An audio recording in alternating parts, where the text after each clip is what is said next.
Jalan penghubung antar kecamatan di kawasan Gampong Blang Sape, Kecamatan Sukamakmur, Nagan Raya amblas dan kondisinya kini nyaris putus. Kondisi ini sangat membahayakan pengendara yang melintasi kawasan tersebut. Jika tak segera ditangani, jalan ini terancam putus total.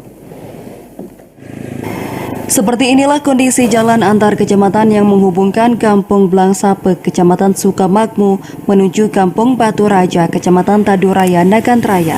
Sudah sejak beberapa tahun yang lalu mengalami ambles sehingga mengakibatkan badan jalan ikut terkikis.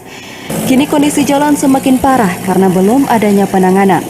Menurut para pengguna jalan, kondisi jalan ini sudah sangat memprihatinkan dan membahayakan warga yang melintasi kawasan ini. Sehingga jika tidak segera ditangani, amblesnya jalan akan semakin parah dan terancam putus total. Jalan ini merupakan akses terdekat warga menuju pusat perkantoran maupun fasilitas umum seperti puskesmas. Salah seorang warga, Ismail, mengatakan, hingga saat ini belum ada penanganan dari pemerintah daerah terkait jalan ini. Bahkan untuk mengantisipasi semakin parahnya kerusakan, warga sempat bergotong royong memperbaiki jalan. Bahkan lebih jauh, kalau putus ini lebih jauh udah pergi. Sampai, kalau ini sampai 2 kilo itu sampai 6 kilo, 7 kilo dah.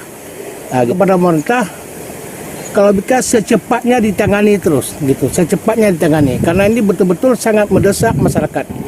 Warga berharap jalan ini segera diperbaiki sehingga kondisinya tak semakin parah. Dari Nagan Raya, Aziza Putra, TVRI melaporkan.